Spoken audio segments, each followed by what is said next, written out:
Assalamualaikum warahmatullahi wabarakatuh. Perkenalkan, nama saya Kusnaya Jati dari Pondok Pesantren Fadlu Minallah. Di sini saya akan membacakan kitab Al-Bukhari pada kitab Shalah fasal syarat wajib sholat.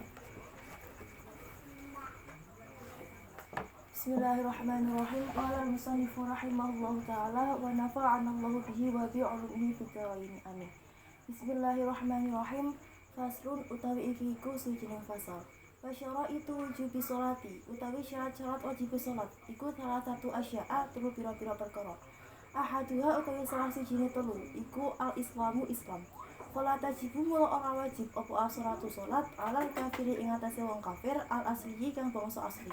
Wala yajibulan ora wajib alaihi ing atase wong kafir asli apa qada ulah ngodok sholat ida aslama ing dalam nalikane mlebu Islam sapa wong.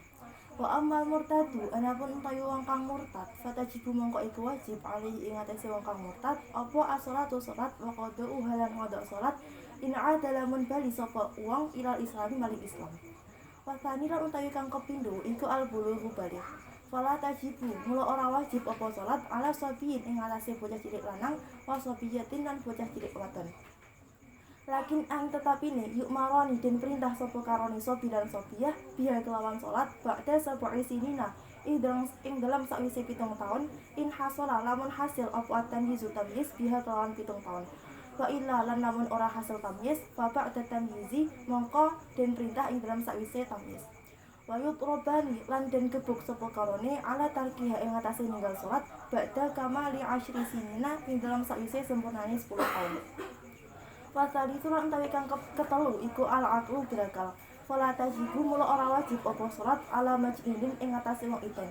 Wa qalu lan utawi pengendikan musannif wa huwa hadd taklifi ya lafat wa huwa hadd taklifi iku sakitun perkara kang gugur fi ba'di nusakhil matni ing dalam sebagian nasah matan. Syarat-syarat wajib salat ada 3. Yang pertama yaitu Islam. Maka salat tidak wajib bagi orang kafir asli. Ia juga tidak wajib untuk mengodoknya ketika ia masuk Islam. Adapun orang yang murtad, maka ia wajib sholat dan wajib mengqadha sholat ketika ia kembali masuk Islam. Yang kedua yaitu baligh. Maka anak kecil yang belum baligh, ia tidak wajib sholat. Tetapi mereka keduanya diperintahkan untuk sholat setelah usia 7 tahun. Dengan syarat pada usia 7 tahun tersebut ia telah tamyiz. Tetapi jika pada usia 7 tahun tersebut ia belum tamyiz, maka ia diperintah sholat setelah ia tamyiz. Dan ia juga dipukul sebab meninggalkan sholat setelah ia sempurna 10 tahun. Yang ketiga yaitu berakal. Maka orang gila tidak wajib untuk melaksanakan sholat. Wa huwa haddu taklif. Di dalam sebagian nasakh matan hal itu tidak disebutkan. Jadi di dalam makro ini dijelaskan syara itu wujubi sholah. Di dalam kitab Syarah Taqrirat Sadidah dijelaskan bahwa yang dimaksud syara itu wujubi sholah yaitu alati idza ijtama'at fi insanin wajibatis sholah. Ketika syarat-syarat tersebut terkumpul dalam diri seseorang, maka seseorang tersebut mempunyai kewajiban sholat. Syara itu wujubi sholah salah satu asya'a. Asya'a di sini beri'rab jar dikarenakan mudhaf ilaih. Tandanya fathah karena isim ghairu munsharif sabu ilah yaitu berakhiran alif ta'nis mamdudah. Di dalam Nazm Imriti disebutkan fa'alifu ta'nis di akhirat wahdaha wa sighatul jam'i lati qadintaha.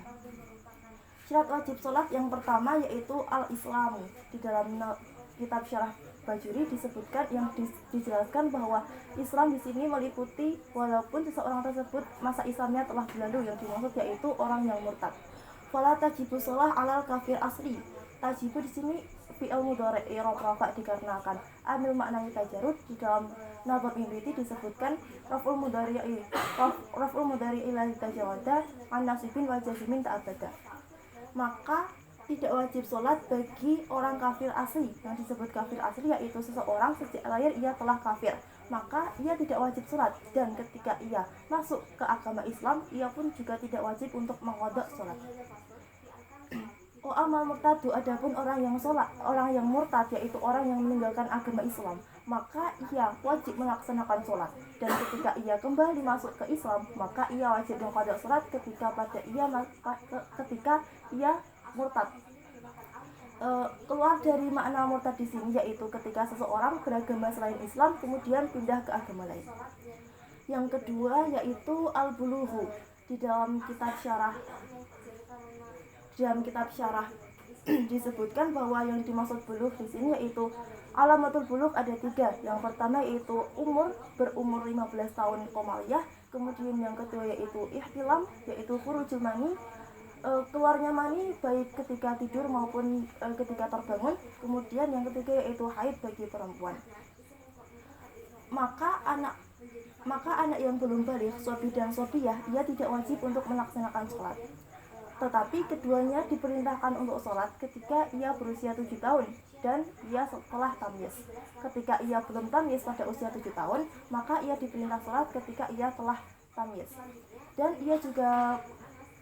Dan anak kecil yang telah berusia 10 tahun dan ia belum melaksanakan sholat, maka orang tuanya diperintahkan untuk memukulnya dengan tujuan untuk mendidik anak tersebut agar terbiasa sholat.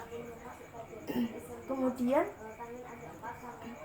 in hasolat tamyizu biha wa illa fa ba'da tamyizi. Illa di sini merupakan gabungan dari in dan la, yang mana in merupakan harf syarat. Di dalam kitab Nadham Qawaidul I'rab disebutkan in harfu syaratin yaqtadin tina'ama. Kemudian la di sini bermakna nafi. Di dalam Nadham Qawaidul I'rab disebutkan la harfu nafi mithlu inna fil amal kala i'raba indana wala jamal. Kemudian syarat yang ketiga yaitu berakal. Berakal dalam kitab syarah disebutkan yaitu ay at-tamyizu. Tamyiz bisa membedakan yang baik dan yang buruk. Maka bagi orang gila, orang yang pingsan, dan anak kecil yang belum tamyiz, maka ia tidak wajib untuk melaksanakan sholat. Dalam kitab syarah takrirat tadi sudah disebutkan terdapat 3 tambahan syarat wajib sholat, yaitu yang pertama ia toharoh anil haid dan haid wan nifas, suci dari haid dan nifas. Yang kedua yaitu sampainya dakwah kepada seseorang tersebut, dan yang ketiga yaitu sehatnya panca indera. Jadi orang yang buta, bisu dan tuli tidak mempunyai kewajiban untuk sholat. Wa hadu taklif, hal tersebut merupakan batas seseorang bisa disebut mu'alaf, mempunyai dibebani syariat Islam. Tetapi dalam kitab nasakh matan yang lain di lafaz tersebut tidak disebutkan. Maka dapat diambil kesimpulan bahwasanya orang yang Islam, orang yang baligh dan yang berakal mempunyai kewajiban untuk melaksanakan sholat, yang berarti ketika ia tidak melaksanakan sholat maka ia mendapatkan dosa. Cukup sekian dari saya, banyak kesalahan mohon maaf. Wassalamualaikum warahmatullahi wabarakatuh.